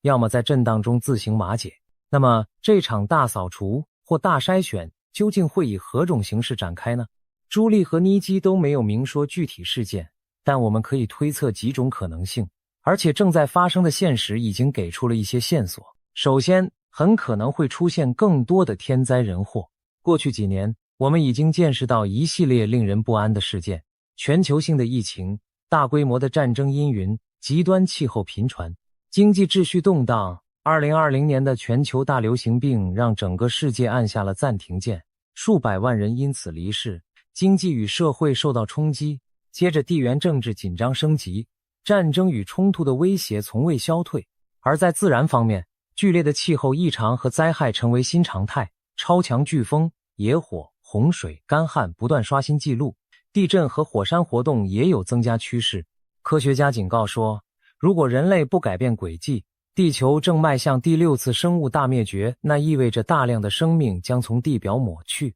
想想看，这是否正吻合了大筛选的意象？大自然本身或许会成为筛选的手段之一。如果我们继续破坏环境，执迷不悟，环境崩溃带来的灾变将毫不留情地淘汰掉许多不敬畏自然的灵魂。诚然，天灾无情，但或许这也是地球母亲的进化过程。在剧烈的气候灾难中存活下来的人们，势必更懂得与自然和谐共处，为黄金时代树立正确的生活之道。除了自然灾害，人祸与社会动荡恐怕也在所难免。我们可以预见，在未来的转型期内，现存的许多腐朽体制将走向崩解，例如政治领袖的更迭、集权政权的垮台、积重难返的经济体系出现崩盘等等。当真相大白于天下时，一些国家和社会内部可能会经历剧烈的震荡和清算。这听起来很可怕，但想象一下，如果那些隐藏多年的黑幕，比如政府的秘密计划、金融体系的黑手操作、大企业的丑闻、人权侵犯等等突然被曝光，人们的愤怒将如何宣泄？近年来，我们其实已经看到苗头，例如跨国的丑闻调查、资料泄露事件此起彼落，大众对既得利益者的信任不断下降。或许再过不久，一些惊天的秘密将彻底撼动整个社会秩序。一时之间，旧有的权威坍塌，人们茫然无依，社会陷入混乱，这都是很可能发生的。在混乱中，难免会伴随暴力和冲突。当旧世界瓦解之际，一部分人也许会紧抓着过去的信念不放，他们拒绝改变，恐惧未来，于是可能以仇恨和攻击来面对改变。他们之中有些人将自取灭亡，无法跟上人类意识提升的脚步。相反的，也会有许多人在乱世中醒悟，选择团结互助，顺应新的浪潮。这就像大海啸来袭，有人徒劳地与浪潮对抗而被吞噬，有人则懂得趁势乘风破浪生存下来。大筛选之下，人性的善恶与智慧将受到终极考验。那些沉迷于自私、仇恨、贪婪的人，可能真的会被自己的业力反噬，失去继续前行的资格。而那些秉持爱与正直的人，将在艰难中脱颖而出，迎接新纪元。在预言中，朱莉还特别提到了一个让人意想不到的元素——外星智慧。她声称，其实外星人早已存在并且造访地球许久了，只是一直以来掌权者在极力掩盖这些事实。她预言，随着科技发达，人人手握摄影设备，加上网络资讯传播迅捷，未来会有越来越多不明飞行物和外星生命的目击证据被公诸于世。那些曾被视为阴谋论的 UFO 事件将获得实锤，甚至政府可能不得不公开承认他们隐瞒多年的外星接触真相。更令人震撼的是，朱莉提到，如果人类企图做出真正失控且自我毁灭的举动，比如发动全球核战争，外星高级文明会现身介入，制止我们毁灭地球。也就是说，人类并不孤单，一直有更高智慧在暗中关注。我们就像叛逆期的孩子，而外星文明宛如隐藏的长者，必要时会出手相救，避免我们走向不可挽回的结局。其实，关于外星力量干预核武的传闻并非空穴来风。过去几十年里，不少退役军官声称在核武基地见过 UFO 干扰导弹系统的现象。他们描述，有不明飞行物一度让核导弹启动倒计时，又将其神秘关闭，防止了一场核灾难。这些故事未被主流证实，但如果属实，正好印证了朱莉的说法，在关键时刻，或许真有高级文明守护着地球，不让我们走上毁灭。当黄金时代到来时，人类很可能正式与这些来自星辰的朋友接触，从此迈入星际文明的行列。想象一下，那将是何等壮丽的图景！没有战争威胁，人类内部和谐共处，并且与外星邻居成为朋友，一起探索宇宙的奥秘。然而，达到这一步之前，我们必须先挺过眼前的暴风骤雨。大筛选的过程注定充满苦难与泪水。朱莉之所以痛哭，一方面是因为她预见了人类将承受巨大的集体创伤，无数生命将在变局中逝去，这种场景对她而言极其震撼和悲痛。另一方面，她也为那些灵性上无法跟上变革步伐的人感到深深惋惜。在她看来，每一个灵魂原本都有机会迎来新时代的洗礼，可惜有些人执迷于旧有的思维与执念，最终将与黄金时代擦肩而过。这有点像老师看着一群学生，本来大家都有考上好学校的潜力，但偏偏许多人不愿努力提升自己，结果被淘汰在最后的录取名单之外。朱莉作为一个充满爱心和使命感的灵媒，亲眼见到这样的场景，怎能不心如刀割？试想，那3天的濒死旅程中，他在天堂维度里目睹未来之事时，是怀着何等复杂的心情。天使让他看到了希望的金光，也让他看到了暴风雨般的动荡和惨烈。希望与悲剧交织，辉煌与泪水并存，这正是人类未来20年缩影。这位灵媒一边为未来美好的黄金时代感到振奋，另一边却为许多同胞可能无法熬过这场筛选而悲从中来。他的泪水是绝望吗？并不全然，更多的是悲悯与忧虑。他忧心那些无法提升意识的人将何去何从，悲悯那些还陷在仇恨和无名中的灵魂将错失多么珍贵的机遇。那么，这场不可避免的未来巨变，我们该何去何从？预言固然惊人，但预言的意义不在于吓人，而在于给人警醒与指引。朱莉和妮基这些灵媒之所以将讯息公诸于世，就是希望我们提前做好准备，调整自己的身心频率，以迎接未来的大考。所谓身心频率，听起来玄，其实很简单，就是我们的思想、情感和行为所处的能量状态。如果一个人整天充满负面情绪，沉迷仇恨、嫉妒、贪欲，那他的能量频率就很低，与黄金时代的高频能量格格不入。在大筛选的震动中，低频的人可能更容易陷入恐慌、疾病乃至暴力，最后被乱流吞没。相反，如果一个人努力提升自我，心怀善意与真诚，追求真理与灵性觉醒，那他的频率就是越来越高。高频的人面对巨变时会相对冷静，有直觉引导他们避开灾难，并且能团结互助，与周围的人共度难关。可以说，提升意识，保持高频正向的心，就是我们每个普通人能为未来做的最好准备。回顾历史，每当人类面临大灾难或大转折时期，都会出现各种先知预言来警示世人。上世纪有著名的法国预言家诺查丹马斯，他的诗句中隐约提到20世纪末与新千年的劫难与新生。保加利亚的盲眼预言家龙婆万家也预告过人类将迎来光明未来，但要先经历考验。而更早以前，玛雅文明的历法将2012年标记为一个周期的结束，许多人误以为那是世界末日。事实证明末日没有到来，但如今想来，玛雅历法的终点或许象征旧时代的结束和转型期的开始，恰好与朱莉预言的2012年至2032年觉醒之窗相吻合。古今中外这些预言之所以惊人的相似，难道只是巧合吗？还是说，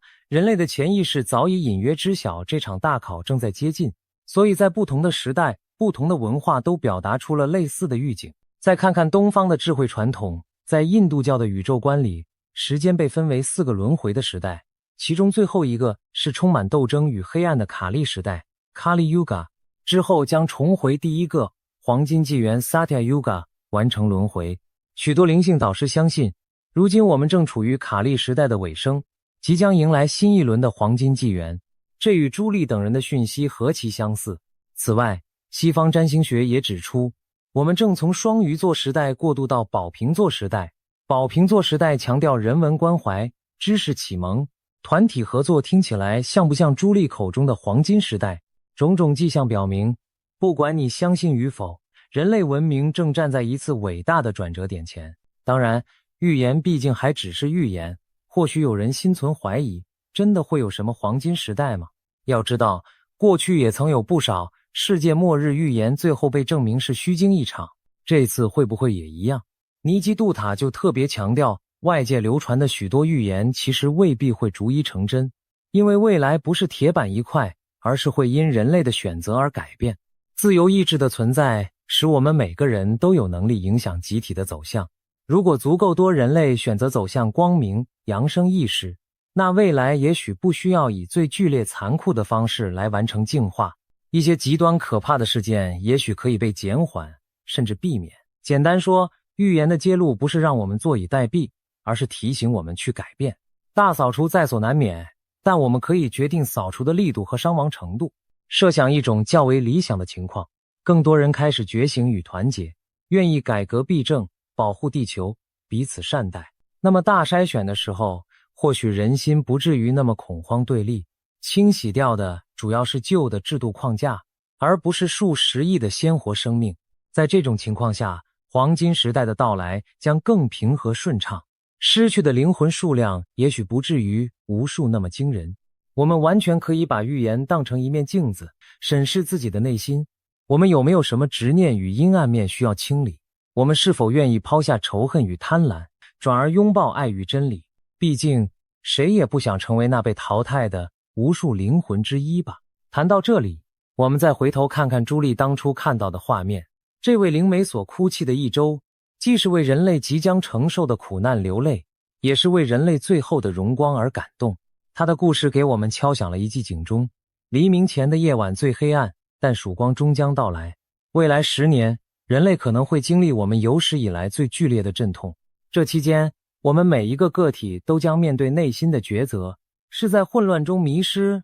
还是在觉醒中重生？是在仇恨中沉沦，还是在爱中升华？或许多年后回首，我们会发现现在正是关键的分水岭，而这场大筛选就像是宇宙给人类的一次毕业考试，成绩优异者将晋级更高的存在状态，迎接文明的升级；未合格者则不得不留级重修，甚至被迫离场。朱莉的预言虽让人脊背发凉，但其中蕴含的希望之火同样炽热耀眼。黄金时代，那是一个多么诱人的远景啊！经历漫长黑暗的人类，终于将迎来一个充满真善美的世界。没有虚假欺瞒，因为真相早已大白；没有压迫剥削，因为爱与正义将成为新秩序的基石；没有环境破坏，因为人类学会与地球共生；战争成为过去式，各民族势如手足；疾病与饥饿大幅减少，因为科技和灵性智慧结合，带来了前所未有的繁荣。这不是乌托邦幻想，而是每个古老信仰中对未来美好时代的共同期盼。如今透过灵媒之口，再次唤醒我们内心深处的渴望。最后，我们不禁要问，这个预言会实现吗？我们真的会在2032年后跨入黄金时代吗？答案只能交给时间去验证。但有一点可以肯定，未来由我们当下的选择所塑造。我们可以选择无视灵性的呼唤，继续在物欲和纷争中沉迷。那最终的结局也许如预言中悲观的一面，无数灵魂被历史的巨轮碾过，留下惨痛的教训。也可以选择从现在开始提升自己，关心他人，改善社会，为地球的疗愈出一份力。那么黄金时代就不再只是幻想，而会成为我们亲手创造的明天。也许有一天，当我们的子孙回顾这段历史转折，他们会庆幸先人们做出了正确的抉择。朱莉普尔流下的眼泪，既是对人类的怜爱，也是对未来的寄望。让我们铭记这份预言的警示与祝福。黑暗逼近之时，也是黎明将现之刻。愿我们都能通过这场大筛选的考验，携手走进那个令人神往的黄金时代。在未来到来之前，我们每个人的心中其实都掌握着一把钥匙，那就是爱与觉醒的力量。现在是时候用这把钥匙去开启人类的新篇章了。请问你准备好了吗？今天我们来聊聊为什么许多西方先知的预言一次又一次将目光投向中国。从几百年前到当下，一些著名的先知们都曾暗示，中国将发生的大事件会震撼世界，甚至中国本身将成为全球预言的中心。这听起来不可思议，但当我们深入探讨这些预言的细节，不禁要问，难道冥冥之中真的有某种力量，让不同时代、不同背景的预言家都再次点名中国？还是说，这一切只是巧合？让我们从头说起，抽丝剥茧，一起探索这跨越时空的谜团。故事要从400多年前说起。法国的诺查丹马斯 Michel de Nostradamus 是西方历史上最负盛名的预言家之一。他在公元1555年出版的《诸世纪》中，以4行诗的隐晦形式预言未来。后人惊奇地发现，他的许多预言诗对应了后世的大事件，如法国大革命、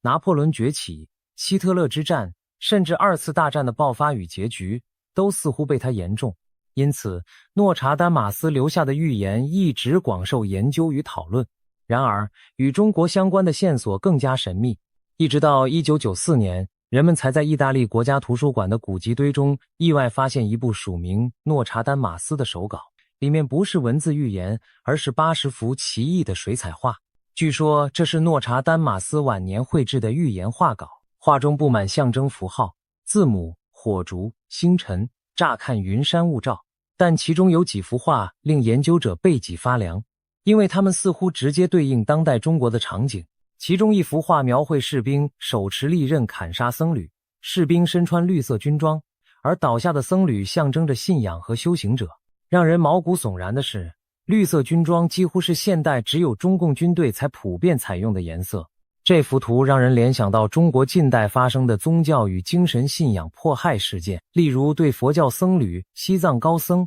乃至1999年后对法轮功这类气功团体的镇压。诺查丹马斯画笔下的士兵砍僧场景仿佛在预示中国发生过的那场信仰浩劫，令人不寒而栗。更震撼的是另一幅画，一条东方巨龙，龙身呈绿色，头却是人头，正被熊熊烈火焚烧。在巨龙背后，依稀可见一座东方式建筑物的轮廓，有人辨认出酷似北京天安门城楼的形象。西方文化中的龙往往是西方龙有翅膀、喷火的怪兽，但诺查丹马斯特地画出东方式的长龙。这条龙身披绿色鳞片，令人联想到中共的代表色，头颅似乎象征着某位掌权者，火焰将东方恶龙吞噬殆尽。画面上的隐喻不言自明，天火烧龙，亡者伏诛。换句话说，就是天灭中共。这幅画被解读为预言，在未来某个时刻，统治中国的共产政权将遭天谴灭亡，犹如人头恶龙被烈火烧毁一样。试想一下，这些画作如果真是诺查丹马斯所绘，那意味着在距今400多年前，一位法国先知已经看见了21世纪中国发生的事件，包括共产集权对信仰的镇压，以及最终这条红色恶龙的覆灭。这让西方许多预言研究者惊呼不已，难道中国的命运早就写在历史的笔墨中？更离奇的是，诺查丹马斯在诗集中对东方还有一些文字预言。我们知道他经常以隐喻方式描述人物和国家，例如称拿破仑为来自科西嘉的帝王，称希特勒为希斯特 Hister 等。而在多篇预言诗里，他提到东方出现一位非同寻常的人，其中一首诗写道，一位东方人将离开他的家乡，穿越天空、海洋和冰雪，用他的权杖唤醒世人。另一首提到东方的贤者将带来全世界的改变。许多解读者认为，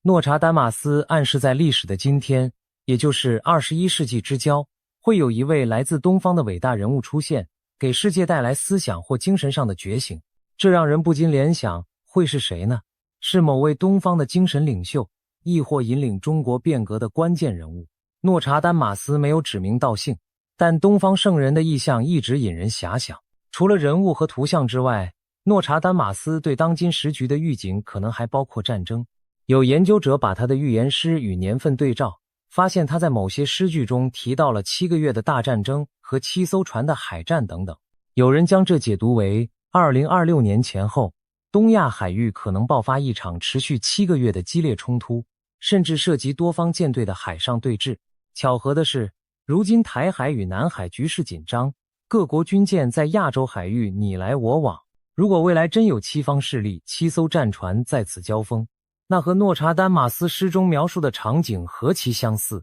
另一段广为人知的诗提到东风将席卷西方，许多人认为这预示东方势力可能指亚洲或中国的崛起和对世界的重大影响。当我们把这些线索拼凑起来，一幅图景浮现。早在文艺复兴时期，西方就有先知预见了一条巨龙，象征中国政权兴起于东方，并最终陨落。还预见东方的力量和人物将深刻改变世界的走向。从诺查丹马斯所处的16世纪跨越到20世纪，在西方出现了另一位被誉为先知的人物，艾德加·凯西 Edgar Cayce。 他被称为沉睡的预言家，因为他常常在自我催眠的沉睡状态下为人解答未来，据称一生留下了1万多条预言记录。凯西的许多预测后来都得到验证，他预言了第一次世界大战的结局、经济大萧条、印度独立、以色列建国，甚至预言了苏联会在几十年后放弃共产主义等等。在众多预言中，关于中国的预言最让后人玩味，因为内容实在令人意想不到。凯西早在1920年代就提到了中国的未来，在1925年1月的一次阅读预言解读中，他主动说出一段让在场者莫名其妙的话：中国将有非常特殊的日子，他会通过缓慢的成长来保存自己。有一天他将醒来，剪掉辫子，开始思考并实践。要知道，1925年的中国正处于军阀混战和社会动荡中，剪掉辫子象征摆脱清朝传统，走向现代化。凯西仿佛在形容中国正在酝酿一次觉醒。而更惊人的是，他接着预言，有一天，中国那里将成为孕育斯基督教的摇篮，并将其应用于人们的生活中。是的，对人而言那是遥远的，但对神而言很快很快，中国将醒来。这段话让当时的西方听众大为震撼又困惑。中国成为基督教的摇篮，这怎么可能？因为基督教发源于中东，西方盛行了上千年，与中国传统格格不入。何况在20世纪初，中国的基督徒寥寥可数，整体国力衰弱，凭什么成为世界精神信仰的中心呢？如今回头看，凯西所言或许并非字面意思的基督教传到中国，而是指一种类似基督精神的觉醒和新文明将在中国诞生，影响全世界。一些学者认为，凯西限于当时的语言体系，只能用基督教来比喻未来出现在中国的伟大信仰运动或精神理念。他强调对神而言很快，似乎预示在上帝眼中不出几天，象征不久的将来，中国就会苏醒。在历史的长河里，几十上百年确实不算长。我们不妨联想到现实，中国确实在20世纪末到21世纪初经历了翻天覆地的变化。从1970年代改革开放以来，中国经济高速增长，综合国力崛起，被视为沉睡的狮子苏醒。这是否对应了凯西预言中中国将缓慢成长并保存自己，然后醒来的一段？而在精神文化领域，中国自90年代以来也涌现出许多新的思潮和团体。例如1992年起源于中国的气功修炼法轮功，一度吸引上亿人修习，其核心理念强调真、善、忍的道德提升，这颇有宗教复兴的意味。还有地下家庭教会的兴旺，数千万人信奉基督教，新教徒的人数甚至接近西方大国。可以说，在物质发展的同时，中国社会的精神追求也在暗流涌动。有人把这解读为对凯西预言的印证，中国正在孕育属于自己的灵性觉醒。这种觉醒一旦成熟，将对全人类产生深远影响，犹如当年的基督信仰改变西方一样。除了长远的精神预言，凯西对中国短期的命运也有惊人之语。在1927年的一次预言中，他提到一些非常的事件正发生在中国人和日本人身上，一些来自外星的力量正在干预并已得势了。这段话当时的人更加听不懂，外星力量、中国、日本。6年后，历史给出了部分答案。1931年至1937年间，日本入侵中国东北和全面侵华战争爆发，东亚经历了腥风血雨。如果把外星力量理解为超越寻常人性的邪恶势力，那日本军国主义的野心确实如同魔鬼附体。而凯西预先感知到东亚浩劫的来临，无疑再度证明了他预言能力的不凡。值得注意的是，他在预言侵华时用的是非常的事件，外星入侵这种词汇，仿佛暗示这场浩劫不仅仅是人间权力之争，背后还有更深层的因果与超自然黑暗。在预言的语境里，中日之战是人类意识与罪业的一场了断，这又让人联想到今天中共政权对内镇压、对外扩张所引发的国际担忧。许多人觉得其中夹杂着一种邪恶意识形态的扩散。难道凯西早早就看见了东方巨龙背后潜藏的阴影？更耐人寻味的是，凯西在二战结束前预言了苏联会摒弃共产主义。他说俄国有一天将摆脱无神论的桎梏，成为希望之地。几十年后，苏联果然解体，俄罗斯放弃了共产集权体制。这预言的实现令世人叹服。那么，人们不禁要问，既然凯西预见了俄国的转变，他有否暗示中国的一党集权也会走向终结？虽然他没有明言中国政治制度的变革，但前面提到他对中国觉醒和精神复兴的描述，可能隐含着同样的逻辑。中国终将甩开禁锢，进入全新的境界，或许包括政治自由、社会开放，从而真正以文明古国的底蕴引领世界。这样的中国一旦出现，必将震动全球，与凯西所说的摇篮预言相呼应。20世纪中后期，预言界另一颗明星是保加利亚的盲人灵媒巴巴万加巴巴旺嘎，绰号盲眼龙婆。他因曾成功预言一系列大事而闻名，包括苏联解体、库尔斯克号潜艇沉没、911恐怖攻击等，被称为巴尔干半岛的诺查丹马斯。在他留下的未来预言中，也有多处涉及中国，使得世人不得不注意。首先，巴巴万加早在上世纪就预言中国将崛起为世界超级强国。他曾断言，在2018年左右，中国会超越美国成为新的全球领袖，这一点在媒体上广为流传。事实上，到2018年前后，中国虽未全面超越美国，但经济总量已位居世界第2。许多领域如制造业、贸易等方面都达到全球第一的地位。中国的科技实力和军事力量也飞速提升，国际影响力日增。可以说88万加的这条预言在时间节点和大趋势上相当切合。过去几年，世界见证了所谓中国时代的到来，许多人惊叹于中国的飞跃式发展，这仿佛正是他眼中东方巨龙称霸的开始。然而，万家对中国的预言并非只有光鲜的崛起，还有伴随而来的巨大动荡，特别是对未来几年的描述更是令人心惊。他警告说，在2026年，和平将被打破，世界将陷入混乱。根据外界整理他的预言内容，2026年将出现3重灾难夹击，地缘政治冲突、气候危机加剧，人工智慧带来的影响共同动摇人类社会。而在地缘政治方面，他最骇人听闻的预言是，第3次世界大战的火种将在2026年点燃。万家指出，这场大规模冲突将涉及世界主要强国，战火将从东方开始，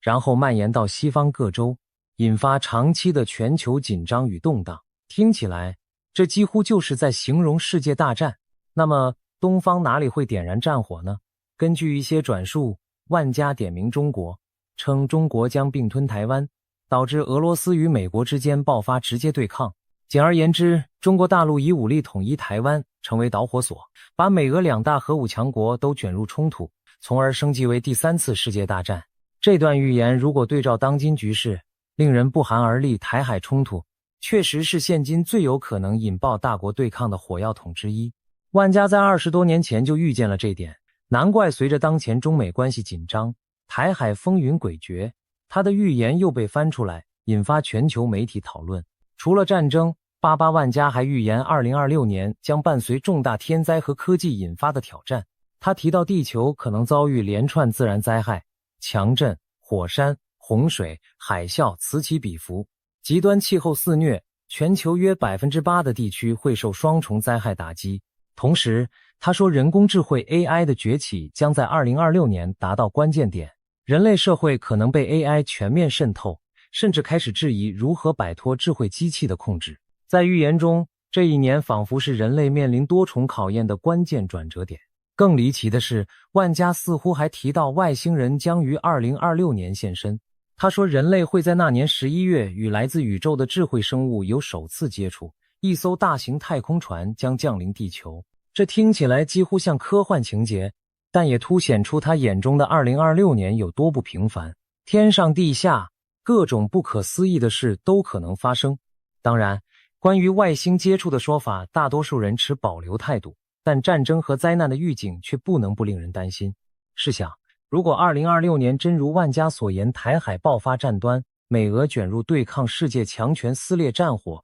那将是2战以来人类面临的最大危机。中国作为其中的主角，无疑成了左右全球命运的关键，而中国大事件将震动世界这句话也会以最残酷的方式应验。令人背脊发凉的是，万家曾准确预言2022年的极端气候，当年英国等地爆发大洪水以及其他年份的事件，他的部分预言命中率相当高。如果他对2026年的预见也是真知灼见，那么我们正处在风暴前夜。值得一提的是，万家还曾预言俄罗斯在2026年出现新的强人领袖，并称这位领袖将被冠以大师或世界领袖的头衔，在该年崛起后掌握主导权。这耐人寻味，如果把它和中美冲突联系，是否意味俄罗斯会在某种关键时刻改变立场或出现内部变局？毕竟，目前俄罗斯与中国走近，但未来若领袖更替，也可能影响中俄美之间的角力平衡。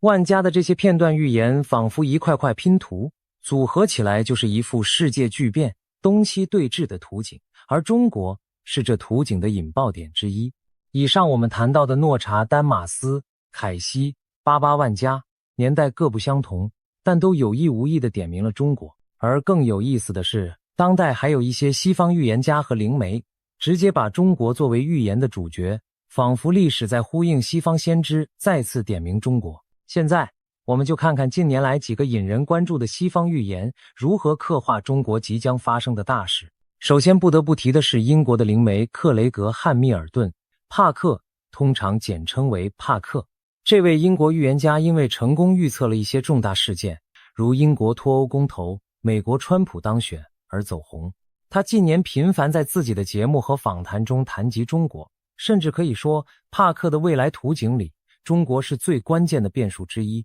帕克对中国的预言主要集中在2方面，一是对外的军事冲突，二是对内的政权变革，两者相互交织。帕克在2024年初曾公开表示，他在灵视中看到了台湾附近将有刀光剑影。他具体描述，在台湾周边一些有争议的小岛上可能发生武装冲突，我感觉有人拔出了刀剑，好像中共夺取了你们的一个岛屿。这暗示大陆可能对台湾外围的小岛，例如金门、马祖或南海岛礁，动手发生局部军事冲突。他强调，自己不认为中共能征服台湾，但某种军事行动在所难免。帕克推测，这场冲突的导火索很可能是一场意外。他以前曾预言过可能有飞机撞击事件，或者潜艇相撞等等。现在看来，台海上空和海域的中美中台军机军舰对峙频繁，一次走火误判就可能酿成严重冲突，这和他的预感不谋而合。我感觉其中一次会出事。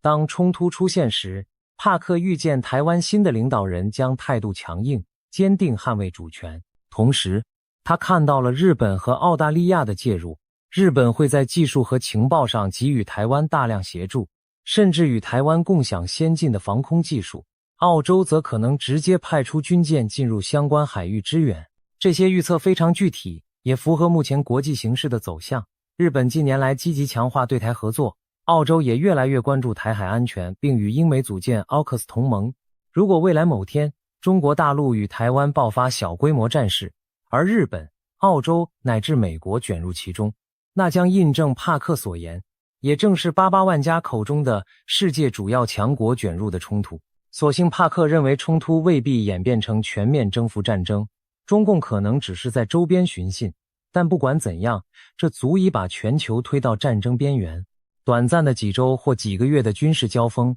都将严重冲击全球市场与安全格局。这难道不正是震动世界的大事件吗？不论胜负如何，光是中国和美日澳在西太平洋直接对抗，就会是2战后前所未见的剧烈变局。帕克对中国的预言更令人瞠目的是内部巨变部分。他直言不讳地多次预测，中国执政的共产政权将走向崩溃。在他的远见中，他看到了中国经济出现严重问题，埋下政权不稳的种子。比如，中国近年房地产和债务风险积累，经济增速放缓，可能引发社会不满。一旦物质生活不再增长，人们对统治者的容忍度就会降低。帕克感觉中国的统治基础相当脆弱，政府维持稳定的合法性，很大程度上来自持续数十年的经济繁荣和民众物质生活改善。如果经济一旦陷入困境，人民对政权的态度可能急转直下。他预言，最终中国会分崩离析，解体成多个较小的国家或自治区。这种说法听起来石破天惊，因为当代中国在地图上是一个幅员辽阔、统一的泱泱大国，怎会突然分裂？但帕克描绘了一种可能的结局。当中央政权崩溃后，广大的中国版图上不同地区可能趁势取得自主。例如，他提到香港将再次获得自由，有望成为独立或高度自治的城市国家；西藏也将解放，脱离北京的控制；新疆、内蒙等少数民族地区或许出现类似情况。最终，中国本土将分裂为数个新兴政权，各自治理，但他们之间可能组成一种类似欧盟的松散联盟，在民主基础上合作共处。帕克甚至引用了孙中山先生早年的一些理念，因为孙中山曾设想过建立中华合众国或邦联制，允许各省自治联邦。这或许就是帕克认为中国未来会走的路，先是统治崩解，继而在新的民主原则下重组。试想，一个统治中国大陆超过70年的政治体制土崩瓦解，13亿以上人口的国家秩序被改写，这将对世界造成何等冲击？东亚地缘格局将彻底变样，全球经济链条瞬间断裂重组，各大国势力范围被重新划定。冷战结束时，苏联解体都已经造成巨大波澜，而中国的体量比苏联更大，与世界的联系更深。倘若真按帕克预言那样四分五裂，将是近代以来最震撼的地缘政治事件，完全称得上震动世界。帕克并未给出确切的年份，但在不同场合他暗示这个进程已经开始倒计时。他提醒要注意未来几年的经济动荡和权斗，可能在2025年前后出现关键转折。也有解读认为他所说的清算之年是指2026年，届时若中国陷入战事与经济危机的双重压力，政权可能走向冰川式崩塌，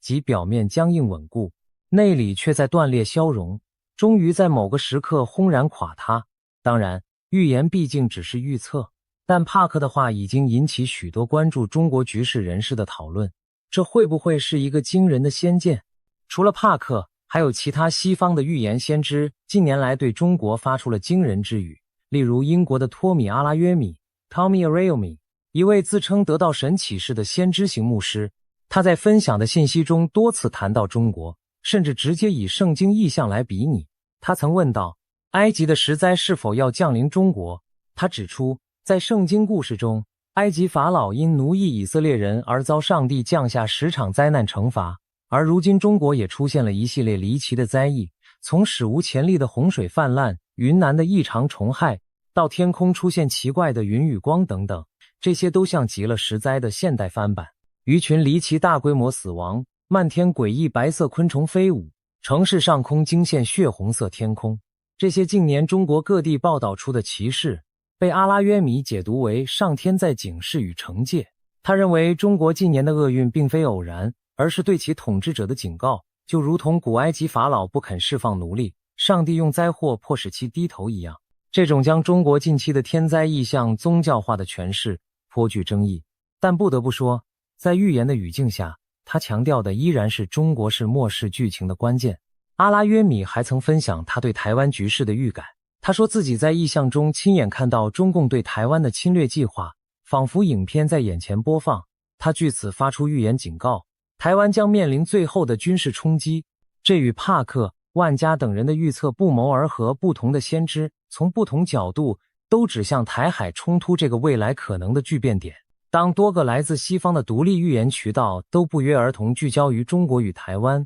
我们不能不感到心惊。也许这真是一个正在酝酿的大劫难。值得注意的是，阿拉约米和其他一些西方宗教预言家经常引用圣经启示录来解析现今局势，其中一个经典意象就是大红龙。启示录第12章描述末世出现一条大红色的龙，肆虐一时，最后被天使击败。许多基督教思想家将这红龙比喻为邪恶政权或撒旦势力的象征，而近代以来，不少人直接把红龙影射到共产主义政权。共产主义常用红色旗帜，尤其中国的执政党徽章中就有一条红龙形象，且中国古文化里皇权也以龙为象征。于是，在某些预言诠释中，启示录的红龙就被看作是红色中国政权的象征，其最终命运是被天降之力所毁灭。这个解读跟前面诺查丹马斯画稿中天火烧东方恶龙的含义何其相似，东西方不约而同画出了恶龙末日的图景，令人不胜唏嘘。此外，启示录第16章还提到末世之战，东方的众王将率领2亿大军横跨干涸的幼发拉底河，参与最后的大决战——哈米吉多顿之战。当这段经文在20世纪被重新审视时，人们惊讶地发现，古往今来能动员2亿军队的，现实中似乎只有拥有14亿人口的现代中国。尤其在60年代，中国正式建立了人民解放军的庞大武装。在对照圣经里来自东方的2亿军兵，很多圣经学者开始猜想，难道启示录早已预见了东方将有一只空前绝后的雄狮？而那东方众王是不是指中国及其盟友在末日时参与全球战争的角色？如果这种解读成立，那么连2000年前的宗教经典都把中国或东方大国放在了结局时刻的核心位置。西方的信徒们读到这里，也会不由自主地把目光投向现代的中国，因为他们相信那关乎全人类命运的剧目很可能会以中国势力的动向为引线。纵观上述种种，无论是古老的诺查丹马斯、近代的凯西与万家，还是当代的帕克与其他预言家，他们的视线最终都交汇在一个焦点：中国。几百年前的预言画像描绘了中国的巨变，几十年前的梦话呢喃预告了中国的觉醒，而眼下的种种神秘信息更是直截了当地谈论着中国的战争与变革。这些来自西方的声音，有的警示灾祸，有的展望希望，但都不约而同的在说，中国即将成为决定世界走向的中心。或许有人会质疑预言究竟能信多少？确实，上述内容有的是后人牵强附会之论，有的是捕风捉影的解读。然而也无法否认，这些预言中的许多细节与现实走势之吻合，超出了巧合的范畴，令人生出几分敬畏之心。假如预言真的灵验，那我们正处在一个历史的十字路口，而中国恰恰站在十字路口的中心点。为什么西方先知再次点名中国？也许从现实分析，他们看到的是世界权力东移的趋势。21世纪的国际秩序中，中国举足轻重，因此任何全球性事件都绕不开中国，这是显而易见的道理。有中国参与或引发的事件，往往就具有全球影响力。比如2008年金融危机后，中国成为拯救经济的重要引擎；又比如2019年底爆发的新冠疫情从中国蔓延全球，改变了整个世界的轨迹。当今的中国早已不是古代那样闭塞孤立的存在，而是深深融入全球化的体系里。因此预言家们聚焦中国，也许正是反映了这种国际现实，牵一发而动全身，中国的一举一动都可能带来连锁反应。预言只是换了一种语言，讲出了地缘现实的重要。然而，许多先知预言中的中国角色，并非只是普通的大国崛起那么简单，他们赋予中国某种宿命般的意义，要么是灾难的引爆点，要么是救赎的希望之源。在他们的叙事里，中国仿佛背负着全球的因果，将在关键时刻拨动历史天平。这种带有命运论色彩的观点，或许来自东西方长期文化积淀的奇妙共振。毕竟，中国本身也有大量古代寓言，从推背图、烧饼歌到刘伯温碑文，无不预示着朝代循环与末世浩劫。那些古老汉语写就的预言，几乎都指向一个结局。在经历大动乱、大灾劫后，中国以及世界将迎来新的圣人出世，新的太平盛世。这与西方预言家口中的剧本惊人的相似，只不过西方人用的是他们熟悉的意象，龙、兽、上帝等，中国人用的是自己的符号，天灭、圣人、太平。当两边的预言内容开始印证彼此时，我们仿佛看到了一种穿越文化的神秘力量，它在不同语言的预言中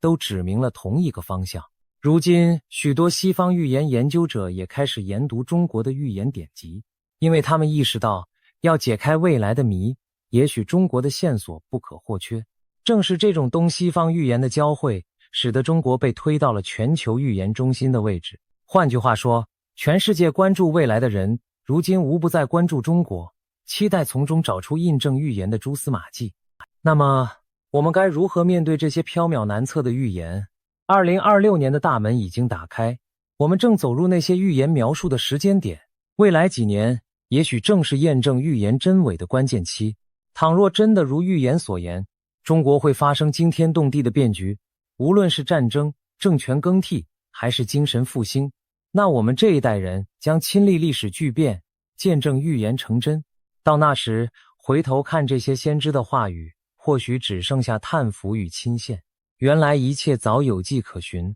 然而，如果这些预言终究只是传说，中国没有迎来剧烈风暴，而是继续在复杂的挑战中前行，那么这些故事也至少给我们敲响了警钟，让我们更加珍惜和平稳定。预言的价值也正在于此，它让我们保持警醒，去思考如果最坏的结果可能发生，我们该怎么办，以及如果最好愿景能够实现，我们该如何努力。可以确定的是，目前国际社会对中国的关注前所未有，一个中国的变数可能改变整个世界的方程。西方先知们再三提及中国，也让更多普通人开始重新审视这个东方大国在全球舞台的角色。我们或许正在走向一个历史关口，在那里中国将扮演决定性的主角。当命运之轮转动时，预言中的场景也许会一一展开。台海局势是否如预警般恶化？北京政坛会否出现意料之外的巨变？14亿人民将经历怎样的考验与蜕变？而这些又将给整个人类社会带来怎样的冲击和反思？让我们带着理性与谦卑，继续观察时局的演变，同时回想这些横跨数世纪的预言之声，也平添一份宏大的视角。我们终将迎来答案揭晓的那一天。也许届时回望，我们会说，原来如此，原来诺查丹马斯的龙真的燃烧了，原来凯西口中的中国觉醒真的到来了，原来万家警告的战火真的燃起又熄灭了，原来帕克看见的自由新生真的破土而出了。又或者我们将庆幸地说，虚惊一场，预言终究只是预言，我们用智慧与努力避开了最坏的命运。在这未定的将来，每一个置身其中的你我都是历史剧本的书写者。我们虽渺小，但正如那些先知的启示所暗示的，人类并非全然受命运摆布。预言的意义在于提醒与选择。当全球的目光都聚焦于中国，我们期待见证的不仅是预言的实现，更是人类共同谱写新篇章的契机。无论风暴将至还是云开日出，中国这片土地正承载着前所未有的期许与挑战。让我们拭目以待，历史的下一幕即将展开，而预言的回声也许就在耳畔回响。东方巨龙的命运将牵引世界的未来。